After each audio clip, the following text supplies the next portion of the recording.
Good evening, everyone, and welcome to another episode of Super Deluxe Gamescast. It is Thursday, June 13th. We are just about halfway through 2024. It's been a long 10 years. Jesus Christ, how can you say that? It's been a long 10 years since January. And we have got video games to talk about. It has been a very busy couple weeks in the video game industry. A lot happening. We're going to talk about the Xbox Showcase. We're going to talk about our thoughts on Summer Games Fest as a whole. We're going to talk about what we've been playing, obviously. And we're also going to talk about some Nintendo Direct predictions because, let's be fucking honest, guys, there's a Nintendo Direct next week. I mean, it's the worst kept secret in gaming at this point. CJ actually was not here for so CJ, a few weeks ago, my camera got stuck on black and white and I couldn't figure out how to change it. And for whatever reason, people in chat were like, John, it really suits you. That's cool. So now it's just here. Now it's just a thing. But before we do anything else, our good friend Sarah, who is a journalist, CJ's like, our camera's as old as you, or your camera's as old as you. Fuck you, CJ. It's actually got like a little film crank on the back. Yeah. There's like a piano playing in the background. Dun dun dun dun dun dun dun. Our good friend Sarah is here. Sarah is a very ubiquitous journalist who has written for multiple outlets. I can't even name them all.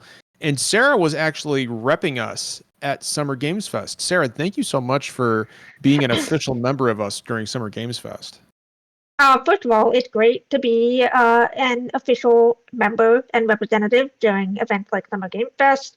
I love being there. I love being part of the action. And, since I'm local to LA, I'm glad I got to cover it for y'all. And we can talk more about video games. Yeah. All right. Well, we will get into all of our thoughts on Summer Games Fest and the Xbox Showcase. Britt will be here, by the way, chat. Britt will be here. She's going to be fashionably late, as always. I'm not even one beer in, and I already can't talk. But as always, Derek, by the way, turn your head. I want people to see like the dichotomy of your beard here. Well, it's just like how I have that white patch, but it's all here. The beard is the same way. All the white's right there. Derek, your face. Aside from all the white that's right here. Derek, for audio listeners, I gestured at my face in general. Like, Derek, your face is basically like a representation of the duality of man. It really is, dude. It's like light and dark. This half has been aged by discourse, and this half is offline. That ass, Derek? This ass is offline only. There are no pics. There is no OnlyFans. I'm going for like a Sam Reich is kind of the direction I'm going aesthetically. I actually haven't seen your beard that thick in a while. It looks good. Thank you. I'm using castor oil and brushing it extremely regularly. It's doing wonders. So. How many times a day do you put oil in there? I oil it once, like when I get out of the shower and brush it through, and then I usually give it another good brushing before bed. So you use like a holding clay or no? Just a little, just a couple dabs of oil. Mix a little castor oil is a little thick, so I mix it with a little coconut oil. So I get a couple dabs of castor oil and then a couple dabs of coconut oil and mix it together. Nice. So Sarah, how do you keep your beard so well maintained? Like how do you? It's the woke chin that keeps it in line. So. Fellas, is it woke to have a chin? Oh my god, that's the stupidest. Fellas, is it woke to be able to chew? Like, is it woke to have a jaw? Yeah, women have jaws now. Like, oh, yes. Why is everything so fucking woke? Right. All right, let's go ahead and dive into, as always, what we've been playing. And whenever Britt pops in, we'll pass the baton off to her as well. Yeah. I'll go first real quick because I actually was playing something that we were gifted by Square. Derek is also received. Derek's actually been doing a stream for Kingdom Hearts on Steam. Derek, let's talk about that. So I guess that's what you've been playing really excitedly today is you've been playing the Kingdom Hearts re-releases on Steam. We're getting 2 codes from Square Enix. John has one. I'm getting one, and I'm gonna actually do some streams. We are going to do like a retrospective and re-review the franchise game by game as I get through them. So like that's not gonna happen super quickly, right? It's a lot of games. Several of them are very long, and I have other games to play. But I famously have only played like a little bit of Kingdom Hearts 1, and that's it. I've really not touched this franchise. Don't ask me how that has happened. I am a huge Final Fantasy fan. I am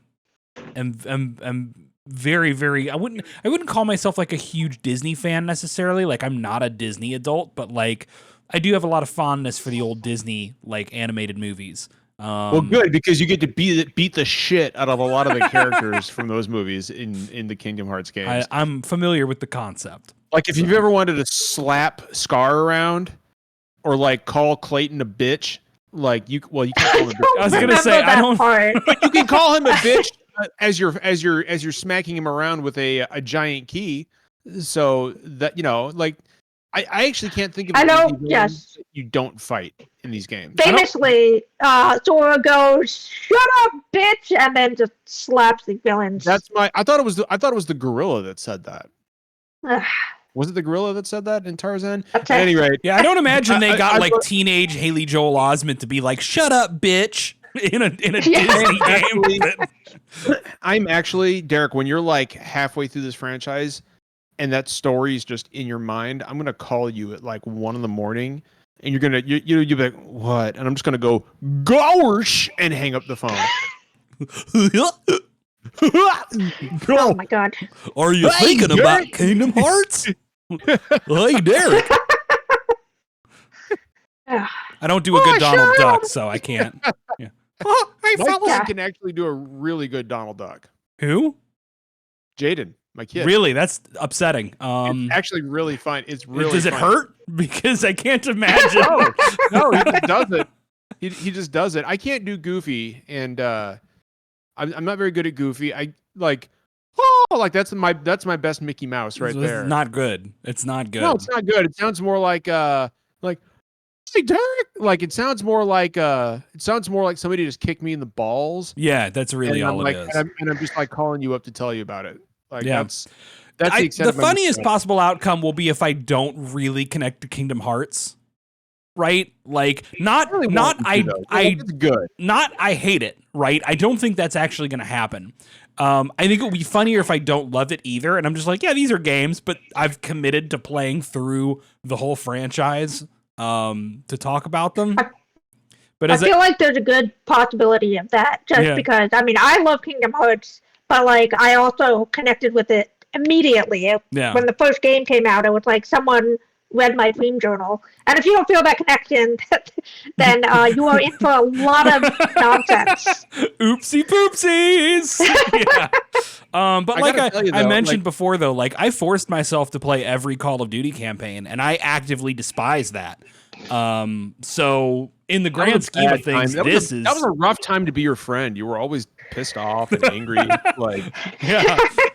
This won't be that. In the spectrum of outcomes, this will not be that. It was weird. You started using military terms that I didn't think. I just said Oscar Mike all the time. Like Oscar Mike, con ops. I'm like, John. Derek would call me up and be like, John, I'm having an off week, man. My ops tempo is really fucked up. And I'm like, Derek, why are you talking like this? Like, why are you talking like me? Like, what is happening here? Derek would, I would ask Derek, like, Derek, what do you think about this? Am I right? He's like, yeah, you're over target. And I'm like, stop fucking talking like this, Derek. It's not right. Playing those games made me a worse person. So, at any rate, Kingdom Hearts plays extremely well on the Steam Deck, which shouldn't really surprise anybody. Kingdom Hearts 1 and 2 are PS2 games that already looked and ran really well on that system, and they run beautifully on the Steam Deck. I have not tried Kingdom Hearts 3 yet. I don't expect that it's going to run badly at all. Like Square seems to be really, really serious about the Steam Deck. Like they've been like trumpeting. They've been advertising Kingdom Hearts with the Steam Deck like it was an exclusive. It's pretty crazy. Yeah, and so which kind of tells me one, like Square's commitment to like PC releases going forward. But it also tells me that they understand that, people want to play these games portably. Like, I still don't understand why these games are not natively on the Switch, at least Kingdom Hearts 1 and 2.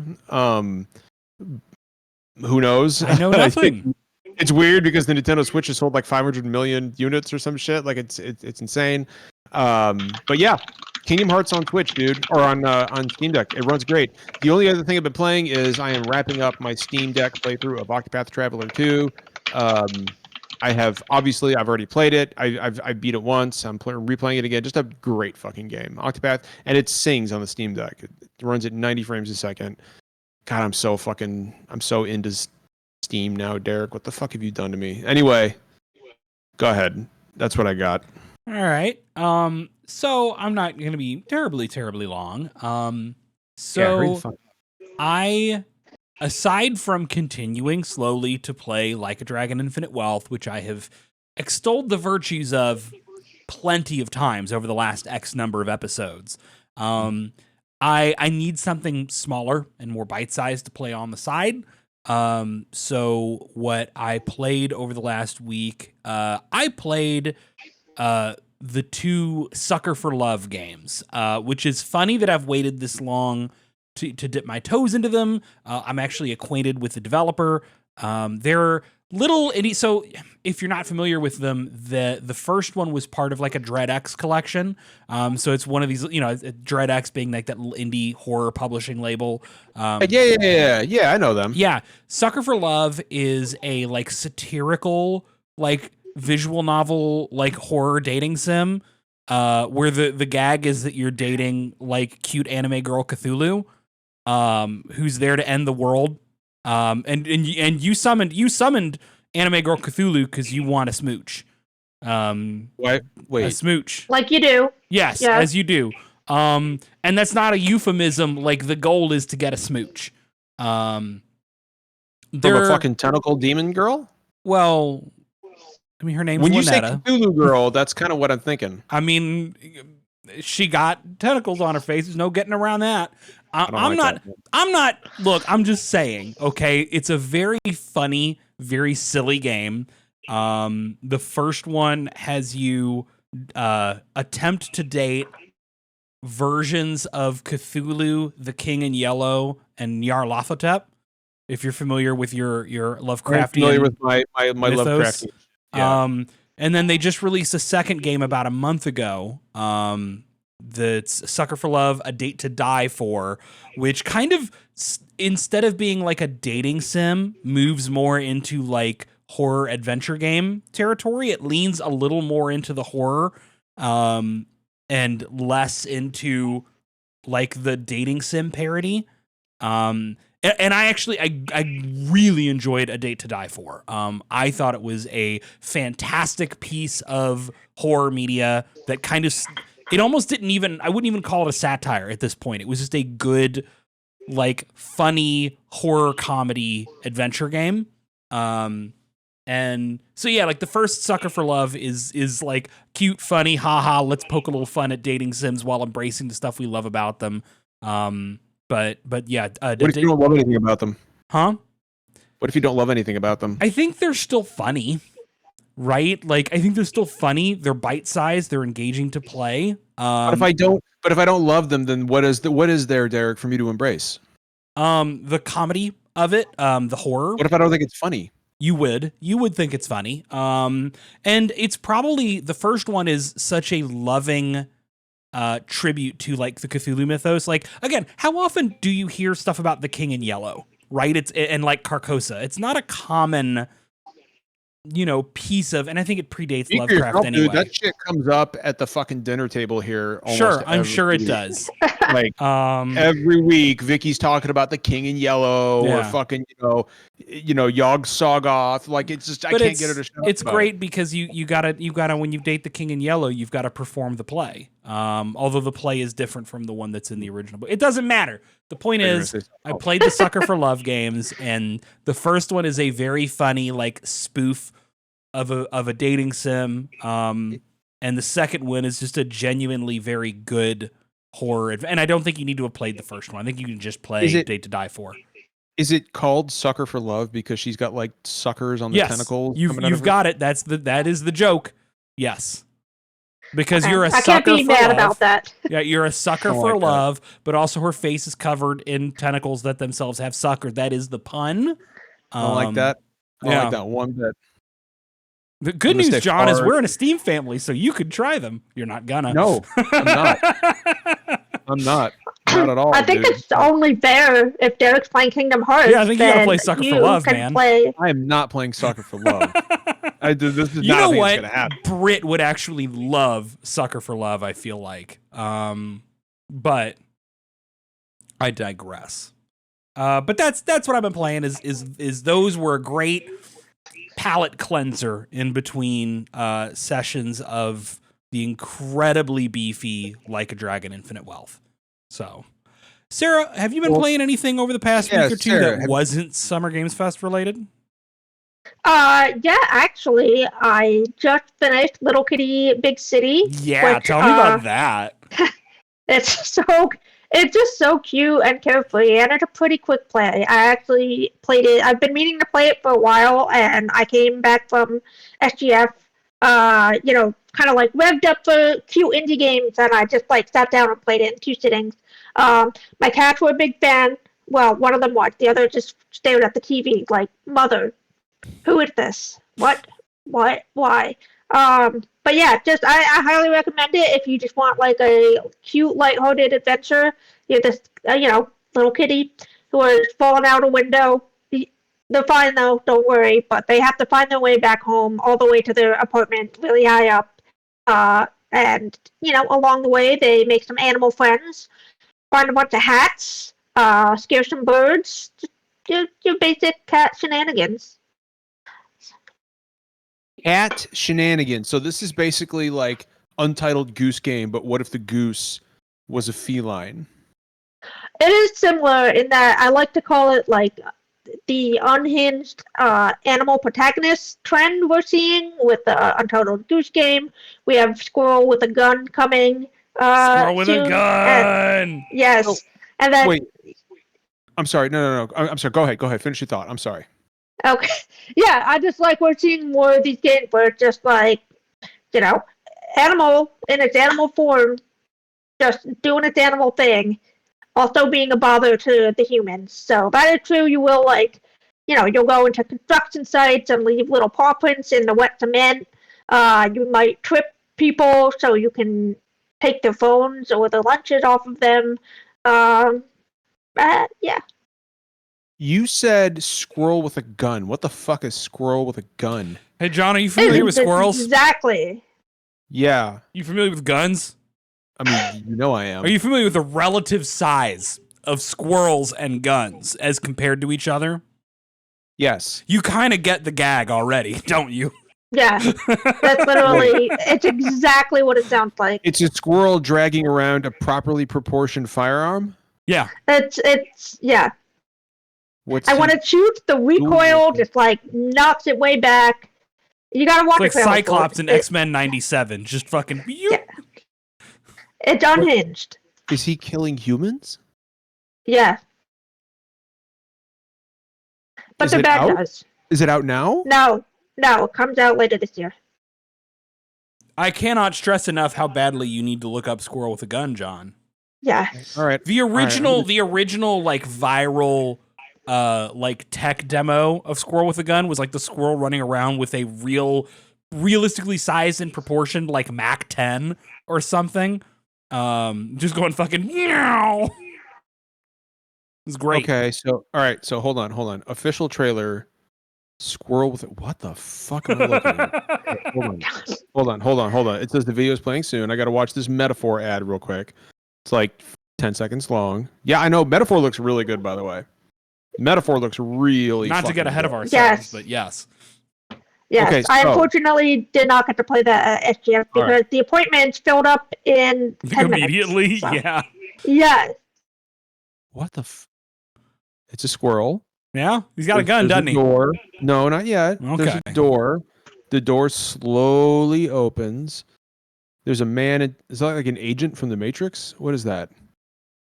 There's Why a don't you man just in jump sunglasses halfway in through the the trailer? Get to the good part. The squirrel doesn't look. Yeah.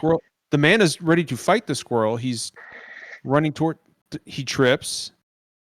Oh, this is how the squirrel gets a gun. He dropped a gun out of his jacket. Now it's. Fuck, is that squirrel gonna pick that up? With his hands. We need a John descriptive audio track on all Netflix content. The squirrel is having a I do not like the way it's zooming into his eye. It's like, this is giving me like fucking, dude, this is stressing me out like fucking Uncut Gems did. Like, what the fuck? What the fuck is this? It's a squirrel with a gun. You know what you're getting into when you look at that trailer.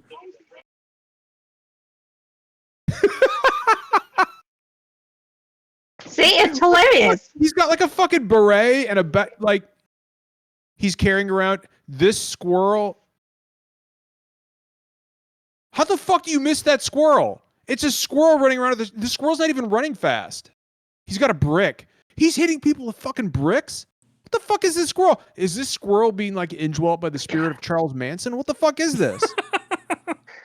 Do you always ask this many questions when you watch a video game trailer? No. Yes. He's got mines. He's running around under a house. What is it up with the gets so laboratory? much worse than this, I promise. Was the squirrel like birthed in a? He's got squirrel vision. You should hear him when he's forced to sit down and watch someone play a game he doesn't give a shit about. It's awful. Yeah. Why does he have squirrel vision? What does the squirrel vision do? All it did was change the color of the. He's got a birthday cake. Dude, we can stop doing descriptive audio track of this trailer now. Sarah, what else? Squirrel. All right, that was it. Okay, squirrel with a gun. Great. Fantastic. I did not mean to blow your mind. No, that's fine. I just want to respond to something Derek said in chat. John would be too distracted to describe Bridgerton. Oh, yeah. I've seen a scene of Bridgerton. And you good, dude? Anyway. Sarah, what else have you been playing? I forgot what the fuck we were talking about. Okay. Yeah. What else am I playing outside of Summer Game Fest? I'm about to dive back into the Alan Wake 2 DLC, but I haven't had a chance to start that yet. And I am always playing Civilization 6. Sorry, I'm waiting for 7. I'm ready for it. So, yeah, that's basically always in my lineup at any given time. What if there was a Bridgerton dating sim? That seems like it's the most obvious choice for a Bridgerton game. Right? Like I feel like there are visual novels on Steam that like are not Bridgerton licensed, but have like similar, time periods and themes. Yeah, it just seems like a shoe-in. I don't know, but I digress. All right, so since Britt is not here yet, this is the latest she's been, I think. Well, she wasn't able to decide to join us until rather late, so. Well, no, that's fair. That's fair. But speaking now of Summer Games Fest, Let's just talk Summer about Game Fest. It's not Games Fest. I thought it was Games Fest. It's a Balan Wonderworld situation where you want to say Balan Wonderland, but it's never been Wonderland. But Sarah, you actually went, as we mentioned at the beginning of the episode, to Summer Game Fest, and you got to go hands-on with quite a few games. I really want to hear about how you felt about the event and what some of your favorite things to get to demo and see were. Okay. I will say for the event itself, and by that I mean Summer Game Fest play days, it's really lovely. It's very well organized. The selection of games there is nicely curated. There's a lot. Everything is very different and special in its own way. So it's an event I really enjoy going to. And they also, it's all media and industry there, and they take care of everyone. They make sure everyone has food and water and coffee, and it's just very well organized. Which I don't remember if you two have been to E3 or not, but I went to E3 for 11 years, and I loved it, don't get me wrong, but it was huge and chaotic, and this feels very much like a scaled down. It's almost like a cozy, game event. So probably helps that the public isn't there, right? Like, no, it's industry only.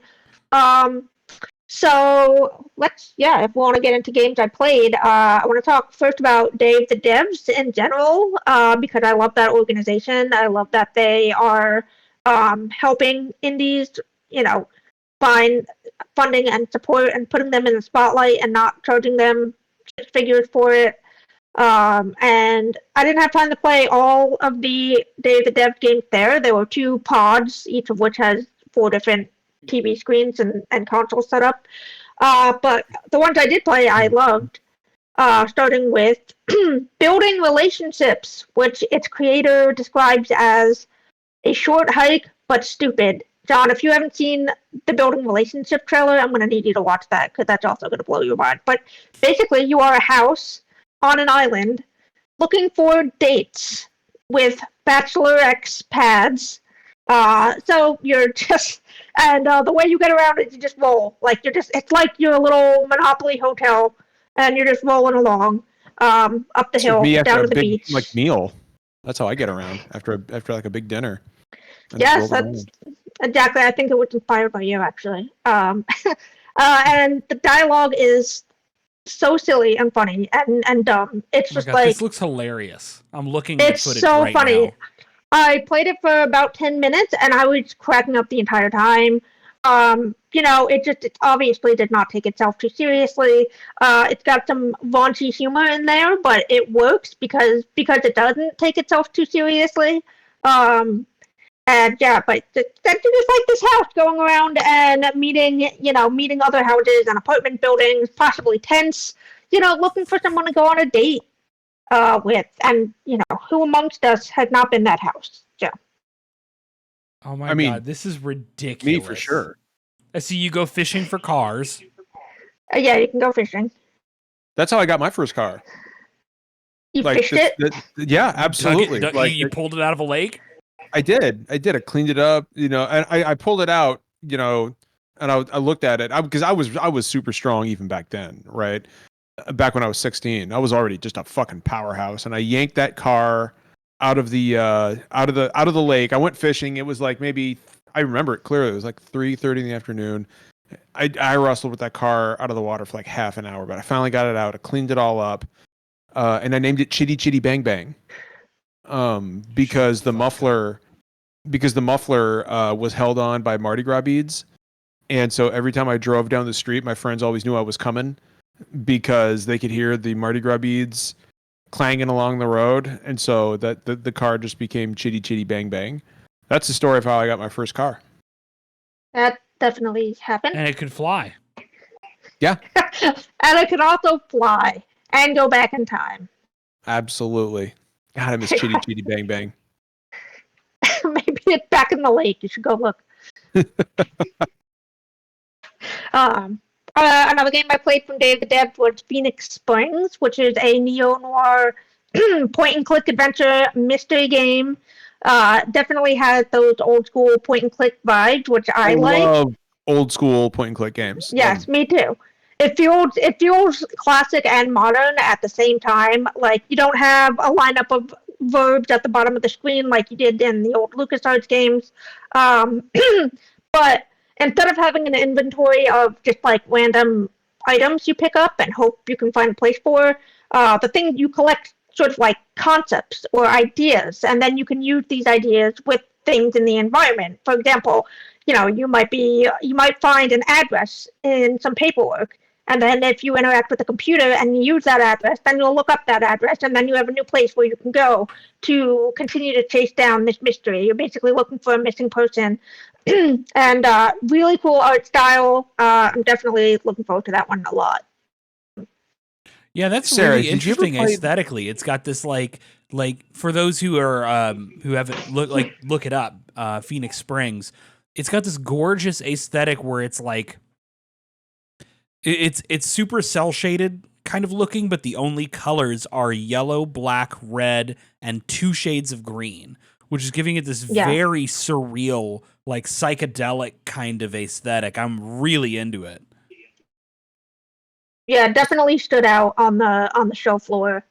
Just very distinct art style. Sarah, you said that you like the old point and click style games. I did too. Love them actually. Did you ever play the Quest for Glory games? No, I was more of a Lucasfilm games. Okay. Yeah. So King's Quest and Quest for Glory, you never played those? I didn't play those. No, I played Maniac Mansion, Day of the Tentacle, Monkey Island. Get on Steam and get the Quest for Glory anthology.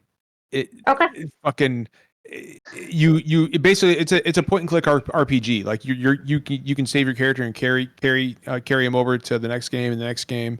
And it is Quest for Glory is fucking awesome, and these games are hilarious too. They're hilarious. Okay. But yeah, I love that. If anybody in chat has ever played Quest for Glory, let me know because I fucking cut my teeth on those goddamn games. Sarah, what else you got? I'm sorry. Go ahead. No, go ahead. No, I was gonna say those games obviously have a huge legacy in this industry. But as I was so young at the time, I was pretty much limited to what my mom would buy. So I feel we found an NES copy of Maniac Mansion at a yard sale or something, and that was like the gateway drug for me. So, and from there I just was all about the LucasArts point and click adventures. So what else you got? What else did you play at Summer Game Fest? Okay, I'm gonna bring up one more Day of the Devs game, and that's UFO 50. UFO 50 tells the story of a fictional game console that was manufactured from 1982 to 1989. But it tells the story in the form of 50 complete video games within the game, and it feels like being a kid in the 80s and being dropped off at an arcade with like a sack full of quarters. But over the course of this big console's legacy, and its lifetime, you can see, that the 1982 games are less complex than the 1989 games. You might see characters pop up again and again. You might see sequels. Now, in my short time, I played about 3 of the games. Very arcadey and fun. To think of like old beat 'em ups, racing games, shooting games, things like that. But what I don't know is how deep the story goes, like how much you learn from playing all these games. But I'm very interested in seeing more because I feel like this is a new way to tell a story that we have not really seen yet. We've seen like the Atari 50 collection, which was an interesting approach to digital preservation. But now, now we're seeing, a fictional approach to the same kind of setup, and I want to know where it goes. I want to know more about it. I love seeing something new. When you said this was a story about a fictional console, I thought you were going to tell me it was about Tommy Tallarico's Amico television. No, that's a very different. It's like a documentary, or what is this? No, yeah, that's a very, very different story. This is like 80s arcade style fun, games. That does sound cool, actually. That sounds like something I would probably dig. I feel like I was getting. I was gonna say. Sorry, you go. No! Oh my god, I'm so bad at this. No, you're great. No, absolutely not. Yeah, it was just UFO 50 it's hard to describe, but it was getting a lot of good buzz at the show and after the Day of the Devs presentation last Friday. So, yes, I'm into it. Yeah. I was going to say, I love, between most of the impressions I've heard out of Day of the Devs and like the play days in general, and then the actual Summer Game Fest presentation, it felt like very, very indie heavy in a way where I saw just a ton of very fascinating smaller label, whether they are small in scope or large in scope, they were small label and independent games. And there's definitely a part of me that's like a little frustrated that a lot of these games are going to get passed over just because they're not the same 10 franchises and couple of publishers that everyone always gets hyped about. I say I'm a big Capcom person, right? But like, in the end, like, it's frustrating that people are going to pass on something like UFO 50 because it's not from Capcom or Square Enix, when, again, I'm looking at trailers for that as you're talking about it, and like, that looks so charming. I'm super into that. I love the idea of exploring the life cycle and history of a fictional console through its made-up game library, and how you tell a story that way.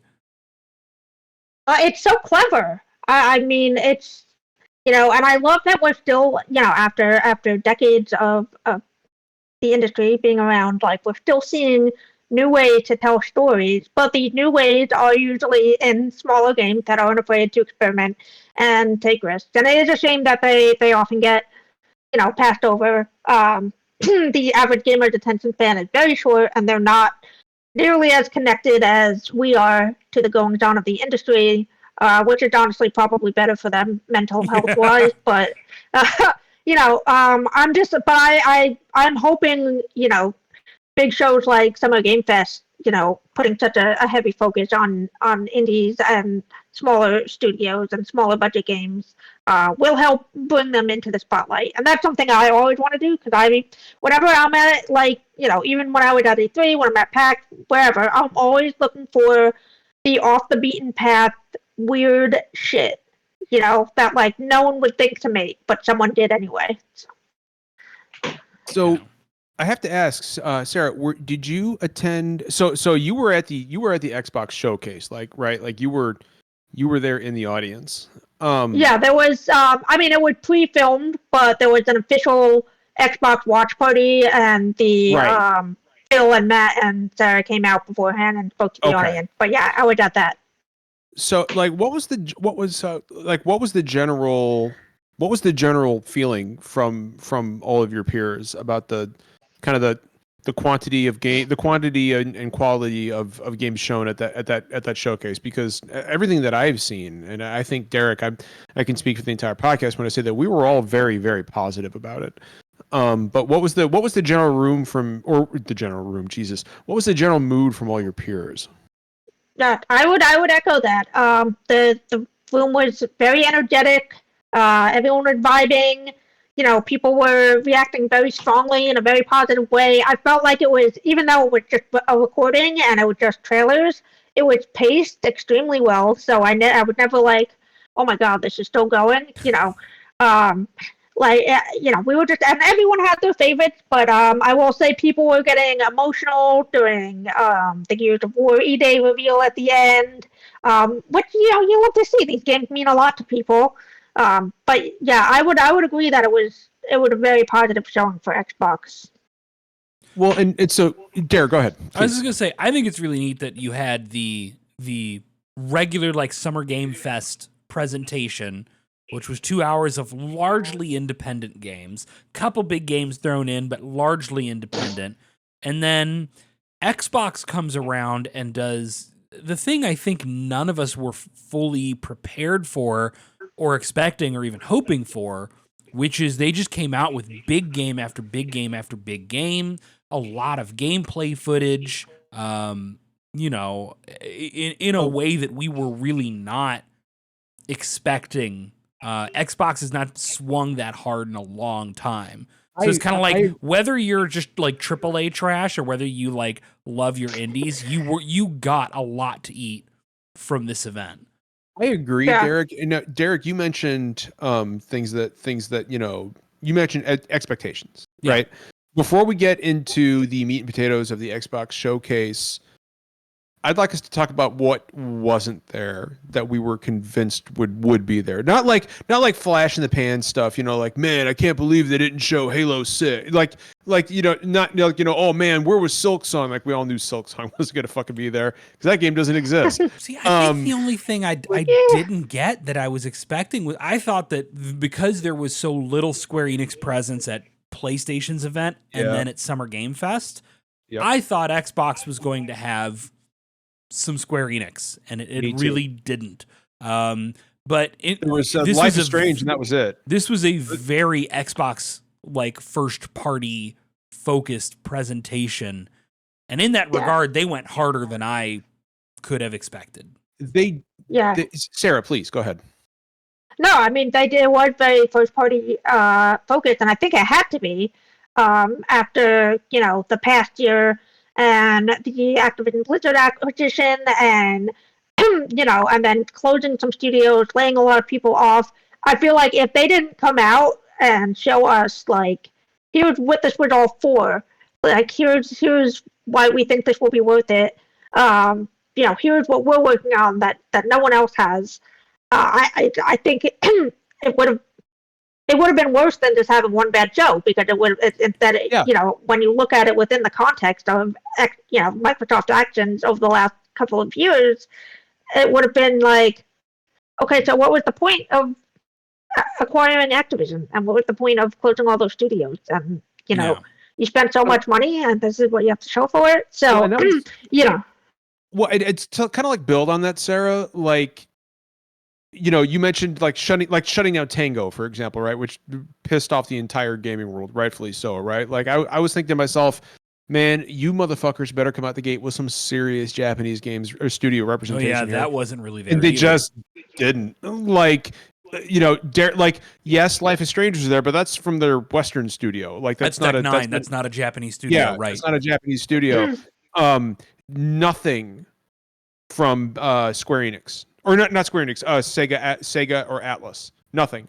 And that was one, Derek, that really surprised me, considering Xbox's traditionally close-ish relationship with Sega. There was nothing there.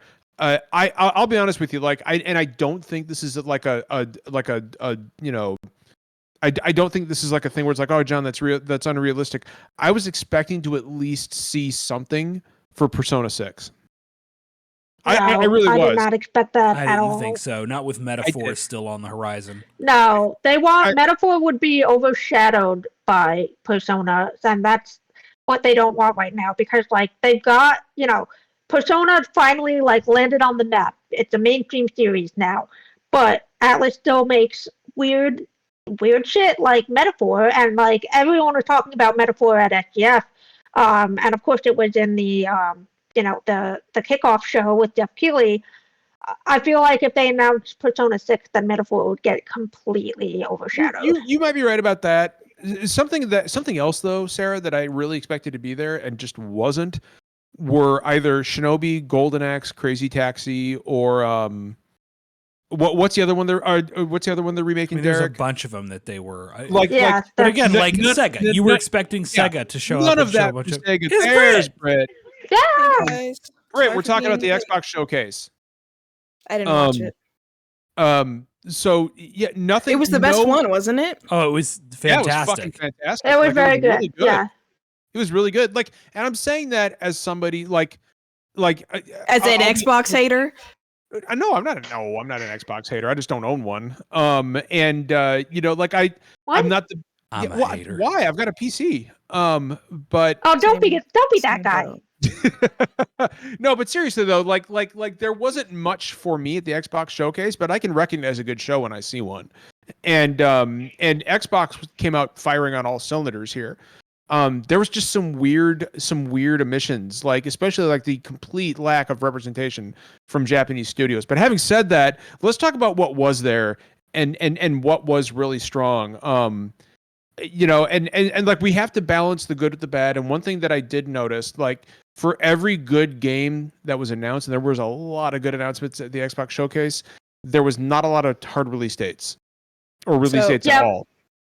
Yeah. Can I noticed that as well. Go ahead. No, yeah, go ahead. I was just gonna be shit posty, so you can Right, I think you deserve to arrive with a shit post though. So yeah. Oh, I was just gonna say I'm most excited for Killer Bean. That looks legitimately like Summer Game Fest. That's completely valid. That game looks fun as heck. It looks so fucking good. It looks so funny. I love that we were watching that and me and you were both like, that's the most CJ game we've ever seen. But yeah, Sarah, was anybody else there like, man, not a lot of release dates, like great games? Oh yeah. Yeah, that would definitely notice, especially for the games that are like still coming 2024 but don't have release dates. It's just like, June, right? But as an analyst I follow on Twitter pointed out, it's because of digital distribution. Like, it's easier to just sort of find the right release date, like when you're closer to release, versus having to put out a message that it's on this date and then like, oh no, it's slipping a month or it's slipping 2 months, or it's going to be off by a few days because we didn't realize it would take Nintendo this long to certify, or this, well, not Nintendo for the Xbox show, but you know what I'm saying. Right. It makes sense. So I don't know, maybe that's more of a trend we're going to see, is we're not going to get like hard release dates until we're in the home stretch, unless it's for like your games that are coming out every year, like your Call of Duties or your Maddens, whatnot. Well, but what was really strong. Like, we did get a release date for fucking Dragon Age, and it's fall of this year. Yeah. Which that's a lot sooner than I would expect. Which I called it live, and Derek was like, "No way, there's no way." And like I was like, I was mostly just joking, so that wasn't me like knowing anything. I was just like, "Oh shit." But so there's been a lot of talk about Dragon Age. I think it's good. Like, I don't get what people are upset about. Like I think it looks fun. Like, it's Dragon Age, right? It's people who are mad that BioWare makes games that have gay people in them. Yeah, I mean, that's ultimately what it is. Like, get over it, dude. Same thing it's always been with BioWare is, I mean, get the fuck over even it. And that they have a person of color who is a sponsor or a content creator for she played the game Saria Spooks. She played the game, and she's part of I don't remember what it's called. Great content creator. Great content creator. Really good. And she's just getting so much hate. And I'm like, wow, a person of color getting hate over video games? In this economy? Oh, who saw that coming? But here's the thing. Everybody's shitting all over Dragon Age is going to go fucking buy it. So, like, you might as well stop pretending it's Dragon Age. Like, it's going to sell 1 billion copies. Like, but I think it looks good, right? Like, I'm not the world's biggest Dragon Age fan. I played the third one. And I played 1 and 2. I never finished them. I finished 3. I'll probably pick up Dragon Age at some point. But if you're if you're a BioWare fan, like, you're fucking, like, you should be thrilled. You're getting a new Dragon Age, like, and it looks really good. You know what it is? I think this was a great show for a lot of games people had given up hope on. Right? Like, Dragon Age was a game people were really worried about and we'd seen nothing about for a long time. Like, and here it is with a release date coming soon and gameplay footage. Didn't we just talk about last podcast that, like, we were like, oh, it's not coming out. Like, I remember, like, worried. Specifically, we had a fucking conversation like, about all of these games, right? About like Perfect Dark. Like, Perfect Dark is in trouble. And now we've seen it. We've seen in-engine, like, gameplay footage. Right, a little staged, but like that's gameplay. That's not a CG trailer. Let's talk more about Perfect Dark, because that was, like you said, another thing where it was like, this game is never coming out, and then it's and then they run the trailer and it's like, holy shit, this game exists and it looks cool as shit. Pulling a lot of inspiration from like Mirror's Edge and and Deus Ex. Oh.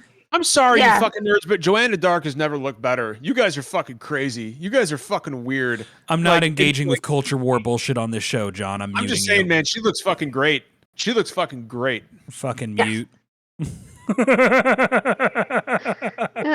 I'm unmuting him. But it does look. I mean, no, it does seem to be taking a lot of cues from games like Mirror's Edge.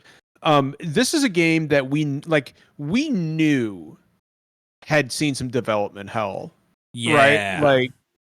Like it was, and I don't think that was a secret, right? Like, it was, everybody knew that this game was going through a rough time in dev.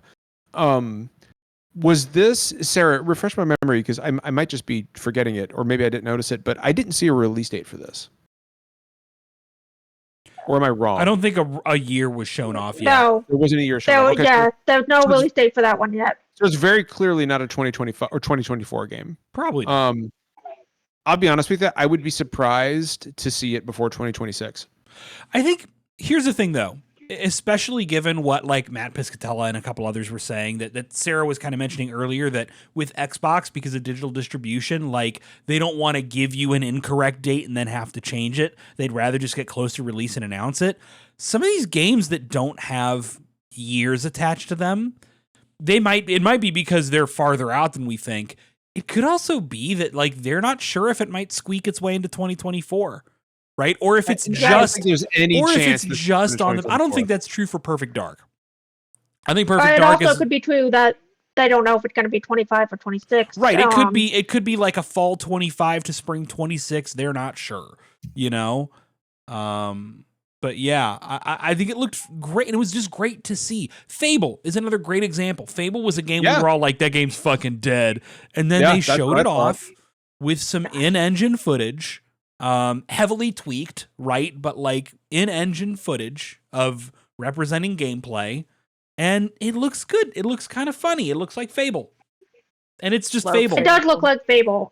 I wrote down in my notebook while they were showing it, like, I want to believe, because I loved the first 3 Fable games so much. And then everything that after that was just kind of like a bastardization of the series. But yeah, I want to believe. I want it to be Fable. Like, and I know the Fable games have their issues. I know Peter Molyneux way overpromised what they can do, but I don't care about that. They're still so special to so many much. people. I mean, yeah, the reason I got an original Xbox was so I could play Fable. So, yeah, I want Fable to be really good. Okay, I want to believe. I'm afraid of getting hurt again. So we'll see. Yeah. So also like State of Decay 3.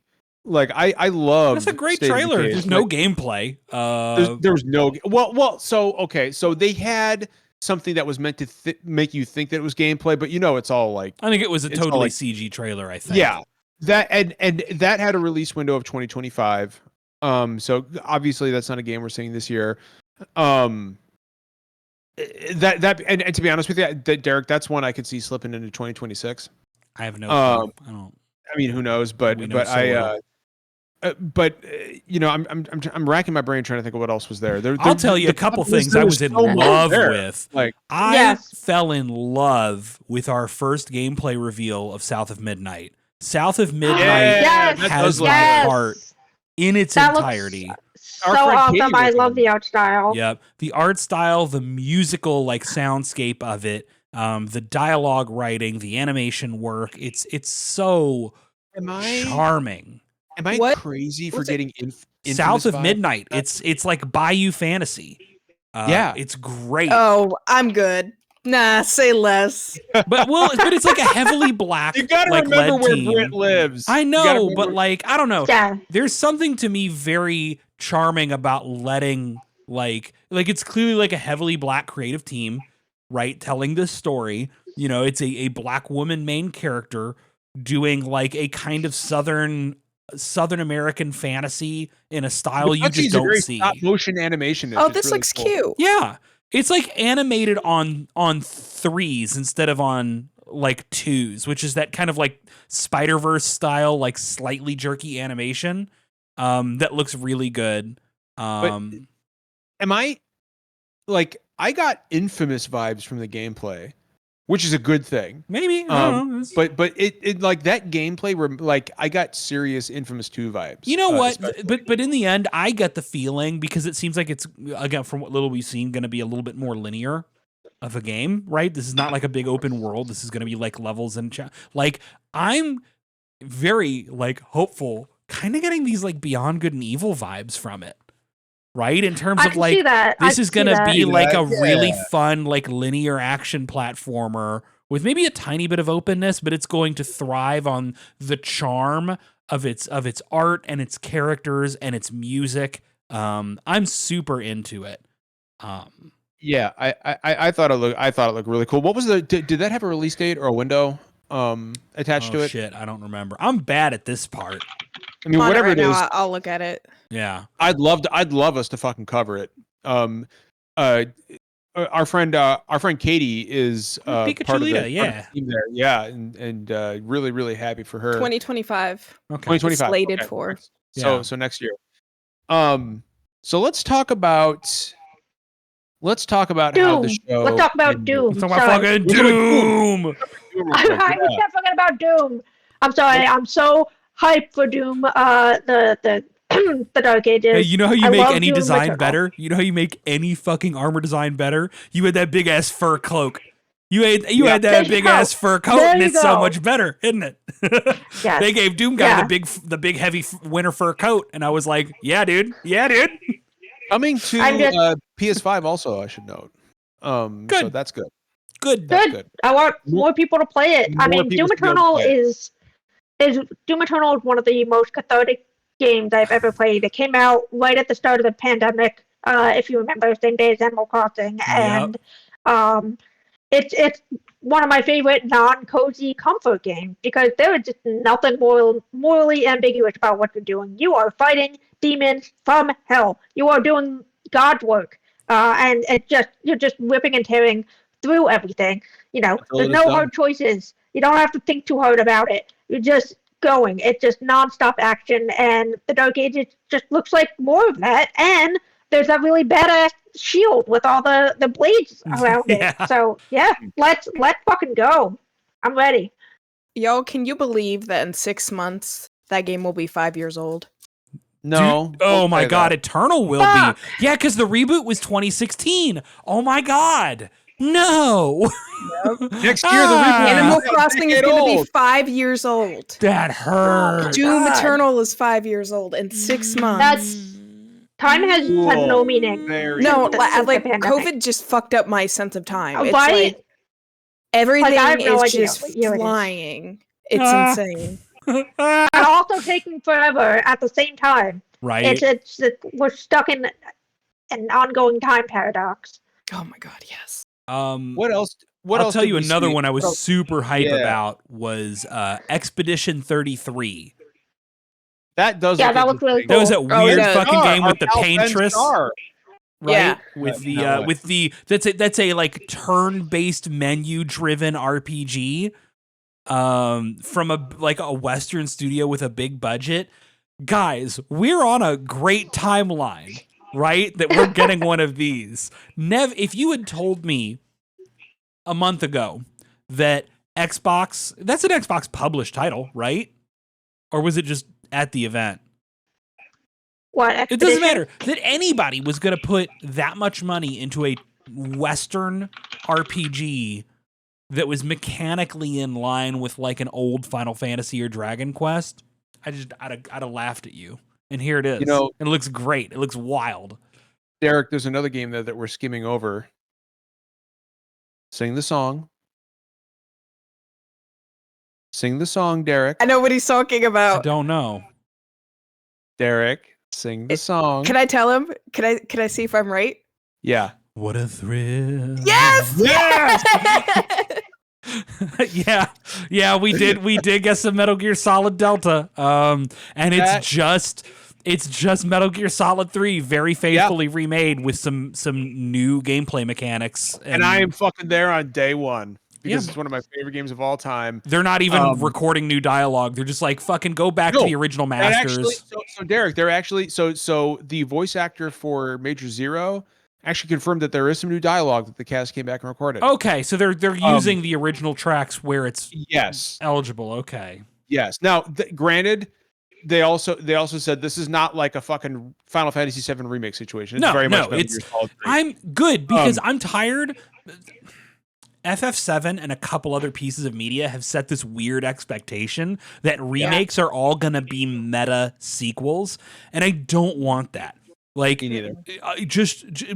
That's cool once or twice. It gets very old very quick. I don't want to sit around speculating if remakes are somehow going to be like reboot universe, time-altering sequels. Just give me the thing you're giving me and make it as good as you can. So there's one thing about Metal Gear Solid 3 that I think is really cool, and it is Snake's wounds will remain on his body the rest of the game, and no two players' wound pattern. As he gets hurt, he will accrue scars over the course of the game, and they'll be permanent. And the intent is to tell your own Snake story through his scars. That is appealing to in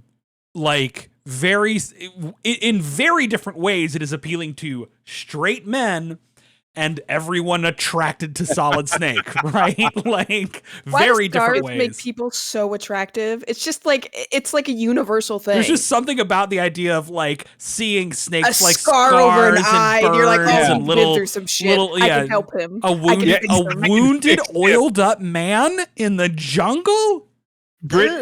He's got a scar. Ooh. Oh yeah. Brit sees a man in a bandana and a scar going down right over one eye, and she's like, he must be so tormented on the inside. Yeah, we need to take him in. All he's seen, I need to help him. Like, you know, like that's what it is. But dude, I fucking, oh, by the way, I refuse to believe. So GameStop really like tweeted out, hey, you know, coming on 11/17, and then deleted the tweet and said, oh guys, that was a mistake. It's absolutely fucking coming out on a Sunday. I truly, because that would be that is the date that the original came out, was November 17th. And to release Metal Gear Solid 3 on November 17th this year would be fucking poetic. And I actually believe that it is coming out on November 17th of this year. I don't think that was the one that debuted on PS3, huh? What's that? Is that the one that debuted on PS3? No, okay. PS2. PS2. See, I've never played a Metal Gear.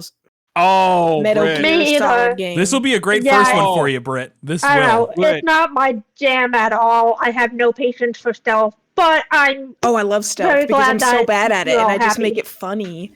Yeah. I have no. I can't. Like, I just Britt, can't. if you sit stream there. Metal Gear Solid Delta, I will be in voice chat with you doing running commentary as Snake for you.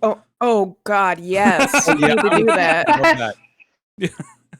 Derek, do the Maybe if I look behind this tree again.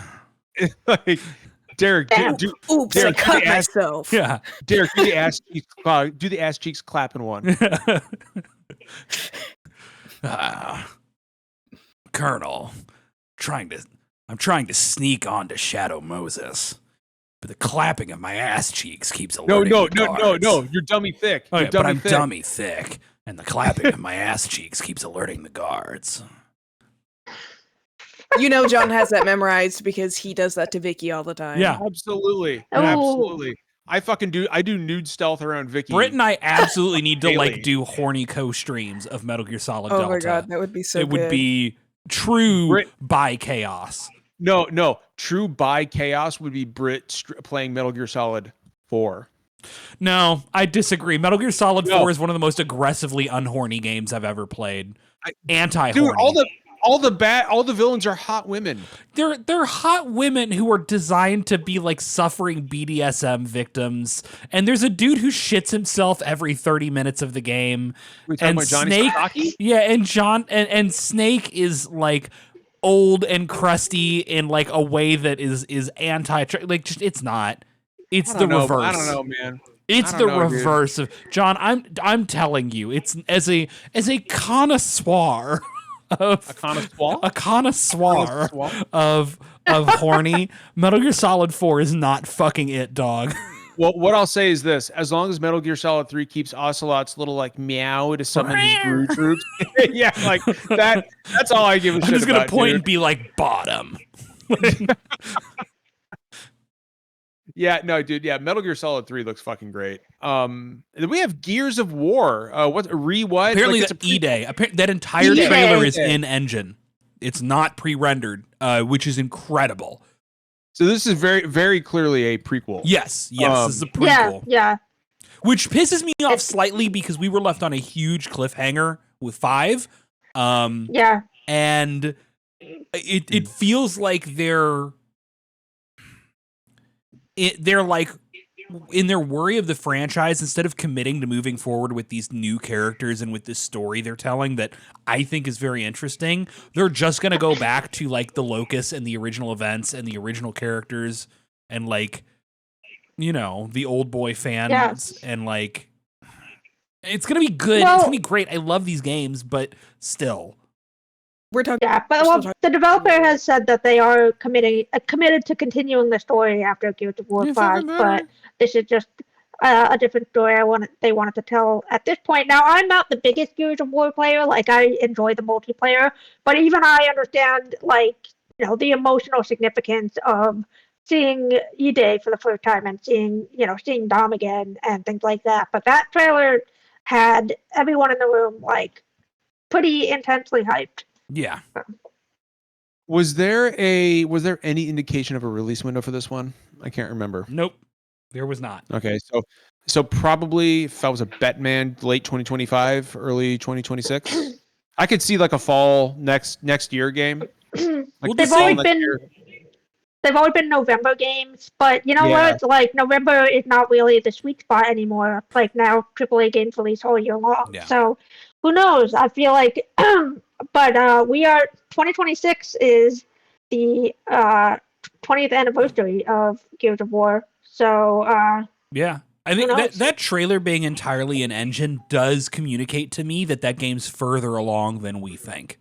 Because also, might be right about it's been a long time since Gears 5. Like, they've had time to work on this, even if they've been busy. Came out, what, 17 or some shit? Something like that, dude. Zach was still on the podcast. What does that tell you? Yeah, like it's been a while, man. Like it's been a while.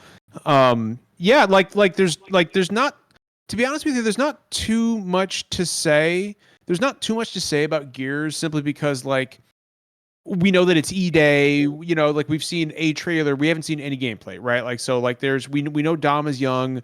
We know that this is like the emergence of the locusts. So like, I just think it's really cool to see like a major Xbox staple come back, right? Because that is something that Xbox I think has been severely like outside of Forza and stuff, like this is something that Xbox has been severely lacking for a long time now. Like whether you like it or not, Halo Infinite was kind of like a wet splat. Like I don't think Halo Infinite really turned out the way anybody really wanted it to. It's a shame. And I think that Xbox definitely fumbled handling that game after its release. And it's a shame because the actual writing and like scenario design of that game was very good, and the game flopped purely because they did not have campaign co-op ready, right? Which burned a lot of people out. And then because the online like service game elements moved very slow. But like objectively, that campaign was one of the better Halo campaigns, and it might have been my favorite writing for Master Chief. Which is a funny fucking thing to say, but yeah. Well, I mean, like I'm just glad to see. I'm glad to see like an Xbox. Like, I'm glad to see like several Xbox staples coming back. Fable, Gears of War, like State of Decay is back. Like these are all very, very positive signs for Xbox. I have one more game that I'm very passionate about. Yeah, at the Xbox showcase. Now I think Britt has more to say about the Summer Games Showcase, which we haven't really talked as much about. So when she gets back, I do want to see, especially what she thinks about some stuff she saw there. I lost it at Life is Strange double exposure. Yes. The moment I realized, oh, this is a new Life is Strange, and then I realized, oh my God, that's Max. Like that's Max again. Because here's the thing, I love Life is Strange, right? And yes, I really like Life is Strange too, which not nearly enough people played, and I think that's criminal, especially given that Life is Strange 2, like instead of being a game about like queer little white girls in, the Pacific Northwest, was about like racial tensions and the difficulty of like trying to survive without family, and is like a much more like serious and harrowing, like it's Life is Strange 2 made me genuinely uncomfortable so many times with what it had to say about our current society, and the America that we often choose to downplay.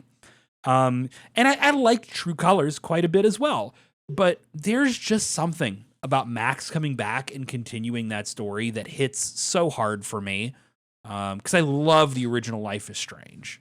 It's the most Donnie Darko shit I've ever played. That's a good way to describe it. I actually haven't played 2 yet, and this is a good reminder for me that I need to do that. I've had it downloaded and forever, and I just need to start. It's hard. It's definitely a more stressful play too. Like I don't want to say it's purely that like, oh, it's because it's about brown people instead of queer white people, like nobody paid attention to it. Like I do think that's an element, but I think genuinely it's a less emotionally forgiving game, and it's much more challenging, and it stressed me out in a way games rarely do. And I think it's in service of its storytelling, but it is a much more challenging thing to sit through than the original game is. So, but yeah, Double Exposure just looks wonderful, and I'm glad that it's happening. I'm glad that Don't Nod isn't trapped in Life is Strange hell, if that makes sense. Like, Don't Nod gets to go off and do whatever they want. And clearly they want to keep making new stories, new experiences. Deck 9 seems about as well suited as you can get, given that Deck 9 did True Colors, I think, to continuing this franchise, following up, So do we want to do some direct predictions? Because we all know let's talk Summer Games Fest real quick. That's right. Yeah, because we kind of skipped over like the showcase itself, and again, especially when Britt gets back, like that's going to be the thing I know she has more opinions on, since we both co-streamed that. I'm gonna get my two biggest things out of the way very quickly. Let's do it. More Monster Hunter Wilds, fantastic. Love it. You still not showing me shit. But good on you, Capcom. I'm hype as shit for this game. All the previews that came out from people who got to see a behind closed doors demo, people are stoked about it. I'm a sicko. I'll be there. And then, holy shit, King of Fighters Fatal Fury characters getting into Street Fighter 6 is huge. As a fighting game girly, as a longtime fighting game girly, seeing Terry and Mai make it to Street Fighter, like these are Street Fighter is the fighting game, right? It sets the tone for all of fighting games. It's royalty. It's the king, unquestioned. And Fatal Fury is one of those OGs that does not get... Smash. Yeah, just Smash. Fatal Fury is one of those... Oh, I'll have to talk about that. That's so funny. Fatal Fury is one of those franchises that doesn't get a lot of modern attention, but to the old heads, like, know that it's old school fighting game royalty. So for Street Fighter to go, we're finally going to do some guest characters, but we're bringing in a real king and queen of the genre. Is that the one with Geese Howard? Fatal Fury? Yes. Okay. I mean, also King of Fighters, because those two are super interrelated. Just incredible. And then, Elena and M. Bison, like, of course, M. Bison's going to come back. Elena, it's great to see, like, an African woman. You don't get... We need as much melanin in fighting games as we can. It's often way too heavily balanced towards Caucasian and East Asian characters. So it's always good when you get a character like Elena into the mix. It's so fucking funny because they were doing this trailer and it's animated. Mai Shiranui pops up and Britt, I'm like stoked, and Britt is making the very valid point that, like, I don't know, I'm kind of worried about like a character like Mai in like Street Fighter 6 style, because that it's just going to embolden the worst men to be the worst kind of horny on main. Within 30 seconds, we're seeing DLC characters for King of Fighters, the latest King of Fighters, and one of them is, I don't know many King of Fighters characters that are like modern KOF. I'm an old head, but this lady is very curvy, and Britt immediately is like, smash. Smash. This is like, Britt, what'd you just get done saying? So they don't deserve it, is basically what I said. Correct. It's Pride Month. You deserve it and they don't. Basically, I was just like, might love her, she's great, but it sucks giving into the chuds who have been begging for titties and, like, the hourglass figure. It's a weird time for that, for sure. And I think that was a good point to make. And like I would basically said, they put pants on Cammy, they gave Chun-Li a different outfit. They let Ryu have his fucking a beard and his nips out. Yeah, and so like they're mad about it. Yeah, and so Capcom's actually really been good at feeding the gays. In this like modern, that's where all their modern success comes from. Is they're feeding the gays left and right. Chris Redfield changed some people, in Village. So who's some people, Derek? Who's some people? Actually, I'm more of a Leon guy than a Chris Redfield guy, to be honest with you, but that's not a surprise. Me too. Yeah. That peacoat, Britt, what though, about he was you? looking sharp. Britt, I want to know what you liked about the actual Summer Games Fest presentation. I liked that there were so many indies that looked incredible. Because I'll be the first one to state that I don't really play a lot of indies. I usually just play like, the big titles and stuff like that. And what's been nice about being on this podcast is getting the opportunity to play indie games and support them and stream them. And, so I think it got me watching from a new perspective. Oh, we got to talk about the Dead by Daylight shit. Not the Dead by Daylight. The Five Nights at Freddy's shit. Yes. Yeah, Bloomhouse and Innersloth. It looked good. I love that Bloomhouse and Innersloth. We got these two new publishing arms, and they both came out with like a wave. Each one had like 5 or more games to show off, and every single one of them looked super fucking good.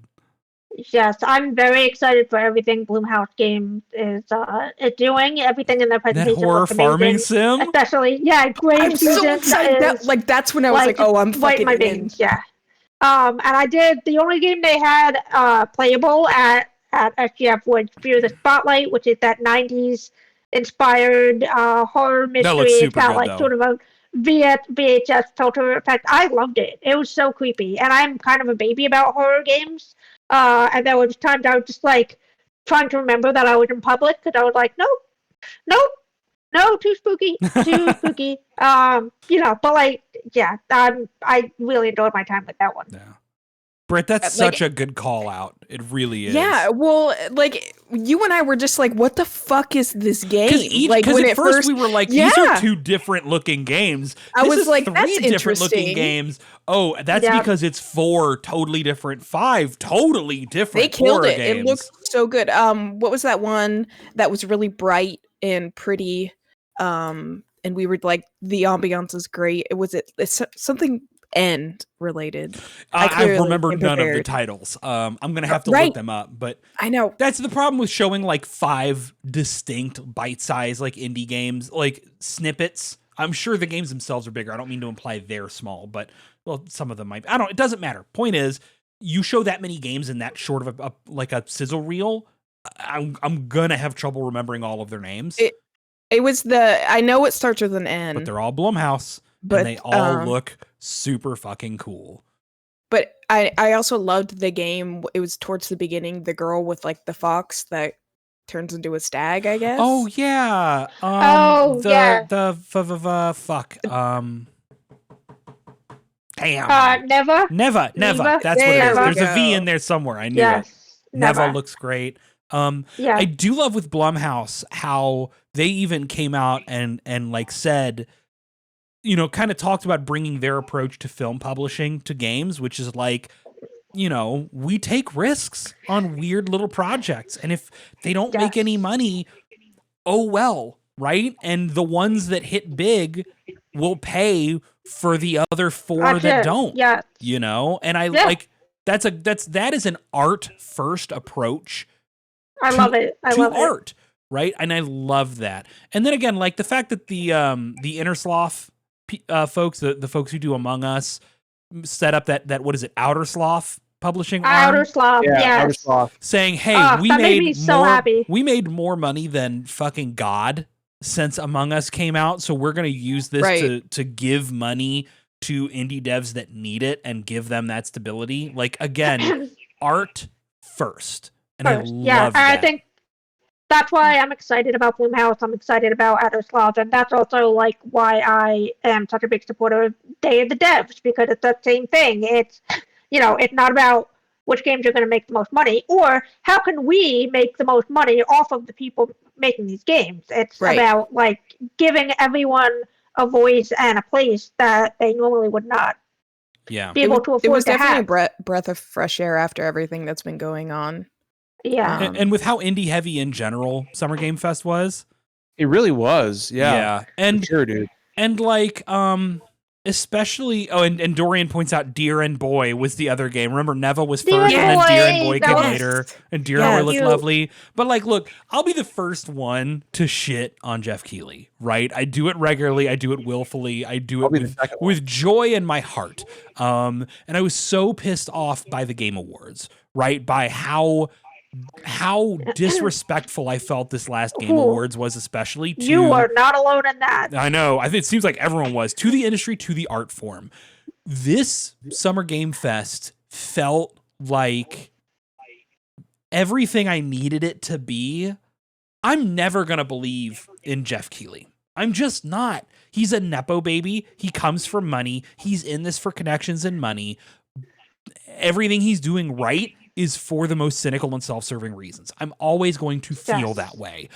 Despite that, Summer Game Fest, by all accounts and from everything we saw, was truly a celebration of the art of the industry, of small developers, of, unique experiences. I think a large part of that was due to so much criticism for this last Game Awards. Well, yeah, and it sounds like he and the people who organize this stuff, because it's not a one-man show. It's not. No. But it sounds like this crew, these people, these organizers, really took to heart that they needed to do something different, and they did. Yeah. And that's I want to give credit that it was a move in the right direction. It was. I feel like Jeff also took like the teeniest of baby steps in the right direction in the beginning when he addressed the industry layoffs, and then brought up the list of top played games on Steam to show how many of them are indie. He did gloss over that like way too quickly. Yeah. But by the time my brain was like, oh my god, it's actually talking about this, it was over. But like, maybe baby steps is the best we can hope for. But I guess, yeah, we got to take our fucking small victories where we can. Yeah, it's like how they had a woman of color, right, to be the co-presenter for the event. But the first thing they made her talk about was a fucking Harry Potter game during Pride Month. God damn it! Derek and I immediately were like, oh, "Okay, all right." I took it off. I muted it and took the window off. I was like, "We're not fucking streaming this trailer. Come on!" Pride Month. I was in the room and there was a definite from the industry side of the audience, like, leave the room, please. It was just uncomfortable. It really was. It was. But for everything else, I tried to look up a list, but it's all, like big studios and everything. Yeah, it's all the big stuff. On. Yeah, which is unfortunate. But it was really funny because when the Lego Horizon game came up, I made the joke. I was like, "Oh, that little Lego isn't sexy enough. Where's her smile? Where's her lashes?" And somebody made that hair. You got like peach fuzz on her face, man. What the fuck is this? And then somebody actually made that joke, and I was like, I love that. That's everybody's first reaction is to just dog on that dude. I can't believe they gave her that woke cube. Like, it's bullshit. The Lego Horizon game does look adorable. It does look good. It does. It's so not for me because the Lego games at this point are too simple for me to want to play, and I don't have like kids or anything to play with, so it's just not like really for me. But also, I don't really care about Horizon, so. Oh, I love Horizon. Yeah, but I know a lot of people do. Enjoyable. Yeah. Yeah. So I mean, I'll definitely play it. Oh yeah, Civ fans. You're right. Civ fans 8. Because we got Civ 7, right? Yeah. Microsoft Simulator fans were having a good time. Yeah. For Jeff has got to be living with Flight Simulator. Jeff, man, it was a good event, and it broadly made me feel a lot better because it took the approach that all of these games are pieces of art that should be treasured for the thing they're trying to be, rather than treating it like an endless stream of content, right? Right. Yeah. Here's your fucking slop, Yeah. Yeah, so he's like, go ahead. When I was just sitting there and I was, watching, and I liked everything that was being shown, but I just felt like something was missing and I couldn't quite put my finger on it. And then Sam Lake came on stage and the audience just perked up. Everyone was like the energy. Oh my god, in the the room Alan Wake 2 DLC. Yes. Whatever I was vibing in my was chair. always Sam Lake. I mean, and that's I was like, that's what this is missing. It's like missing some energy. It's missing some spontaneity. Like Jeff is just so rehearsed and it's so formulaic. He's just like, I'm going to say some words now, and then we're going to show a trailer, and then I'm going to say some words, and then I'm going to show. And it actually just made it feel very slow at times, whereas the Xbox presentation was, pretty much all trailers, and it was just banger, banger, banger, banger, exciting. So. Yeah, I think there's still room for improvement in the format. Like, it had me missing the big E3 press conference spectacles of years back. But as far as the games they showed, like, I'm very happy with the lineup in the presentation and at the actual show. My favorite part was when Al Pacino came out during Summer Games Fest. It was so fucking cool. No, that was fucking the Game Awards. I know, Britt, that's the joke. I hope Sam Lake gets everything he wants in life. Oh my god, really, he's just the loveliest person. Yeah. Proof that you can be a white man and not the problem, right? Yes, there you go. Do we want to go around the horn real quick and do some Nintendo Direct predictions? We probably should, it's on Tuesday. I mean, it's definitely on Tuesday. I don't know, man. Oh, I am relentlessly optimistic that we're going to get another Animal Crossing game. I know we're not. I know it's not going to happen. But I want it to happen. It comes within the first year of the Switch 2, though. I'm manifesting. I'm trying to put that out into the world. I think you're seeing it early next year, Britt. I do think they're going to reveal it next year. I think here's something I do think is finally time for, and that's Metroid Prime 4. Yeah. Sure. I feel like we are close to getting more information. That was announced in the initial first direct set direct about the Switch. It was and we've still only got that one logo. That is all the footage that exists, is that number 4. I think it's time. And in fact, to be honest with you, Derek, I think that's going to be their big showcase game, is going to be Metroid Prime 4. I'm going to bet you it's their only big game. Look, the Switch, we know we're not going to see anything. They're dwindling. Yeah. The Switch is still selling well, but they are moving development to the Switch 2. They are. And that's coming early next year. So, aside from Metroid Prime 4, I think you are going to see other first-party Nintendo games that are going to be ports. For example, I think people are finally going to get that Xenoblade Chronicles X port. Sure, I think now maybe it's Wind Waker and Twilight Princess time. Yeah, right. It might be Dragon Quest. We know Dragon Quest. Yeah, there will be some third-party games. I would bet you there's something like a new Mario Party or a new Mario Sports game, right? Something like Mario that. Baseball or something to fill a little space. Yeah. You know what? Maybe we'll get another Mario and Sonic at the Olympics, since the Olympics. Yeah, they can swim in the fucking Seine River. Here's a prediction for you. You could dodge shit logs in the French River. Here you go, Derek. New addition to Nintendo Online, a new console for Nintendo Online. The Dreamcast. No. I think it's time. No, not gonna happen.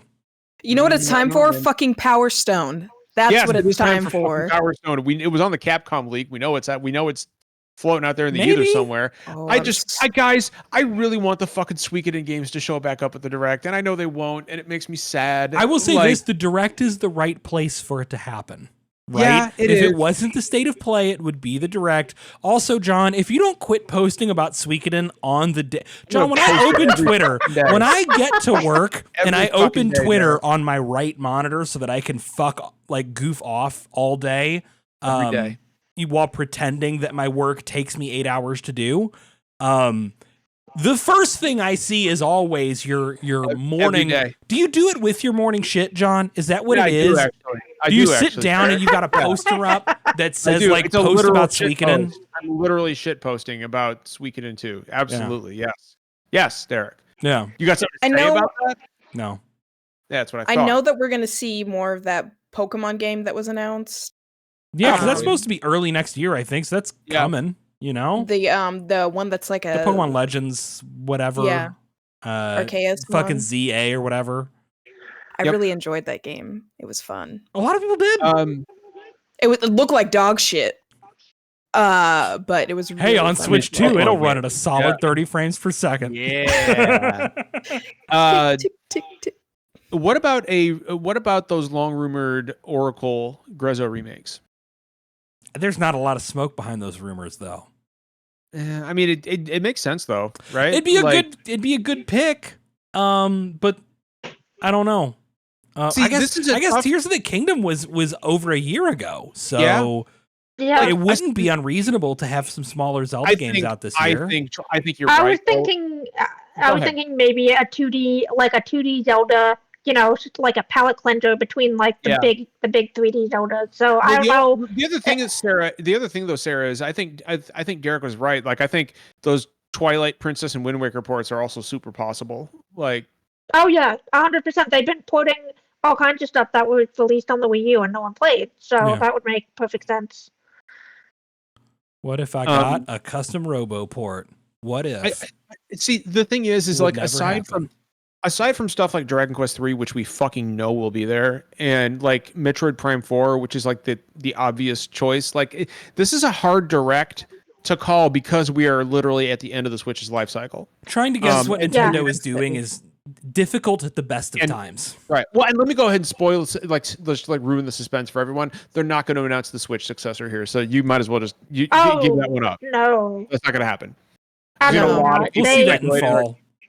Yeah. It'll be like October. They're so tight-lipped. But the reason I feel like Metroid 4 is possible now is because I don't think it's a launch title. I don't think it's a system seller. It has like a very devoted following, obviously, but like the average person who picks up a system, like maybe one system a generation, maybe like a handful of games per year, they're looking for the Marios, they're looking for the Zeldas. Mario Kart, they're not, and they may not really even be aware that Metroid is a thing. But I feel like it would be a great swan song for Switch. That's a good way to put it. So I'll give you one more. Metroid Prime 4, and they also announced a shadow drop for Metroid Prime 2 Echoes remastered. There's precedent for it. So, anyway, I can hear Moo crying outside the door here. She wants to come in so bad. So, and it's after 10:30 anyway. So, Sarah, thank you so much for attending Summer Games Fest and talking to us about all your opinions and all the cool stuff you saw there. You are a very close friend of the podcast, and you always will be.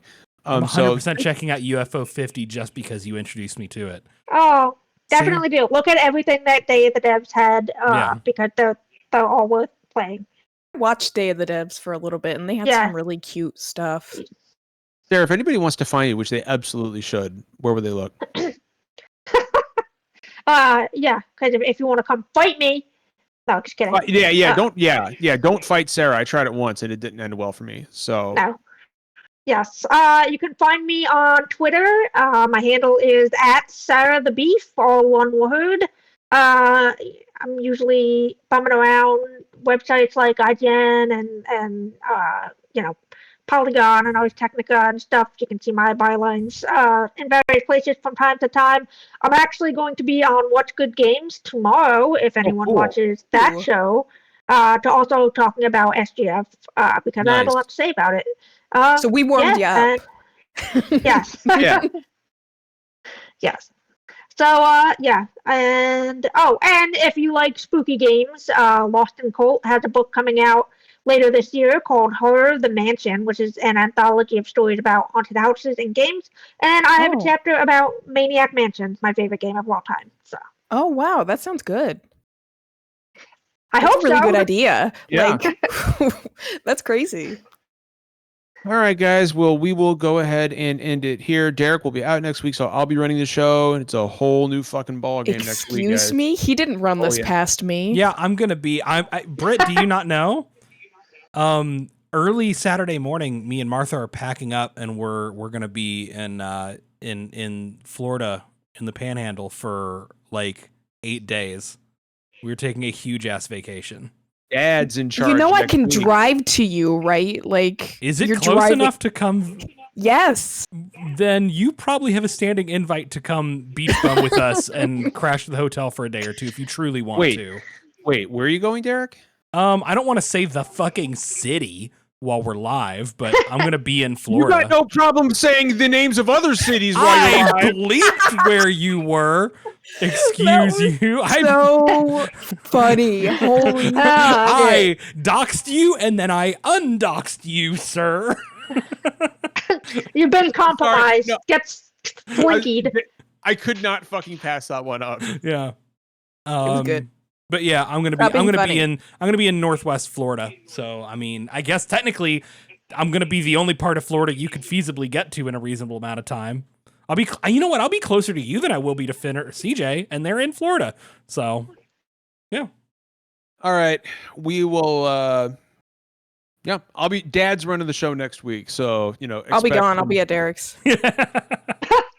Me too. Well, whatever, Britt. I expect you here next week to talk about the direct with That's me. a little bit of a further drive for you, Sarah. But you can also beach bum where you are, I think. No, That's don't beach true. bum in LA. Don't do that. I've been to Hopefully- LA I beaches. would go to Malibu or something if I wanted to beach bum. So. All right, thank you again to Sarah. Hopefully we'll have a really cool show to talk about next week. And guys, until then, remember, kindness costs nothing. Take care of each other. We'll see you next week. Bye.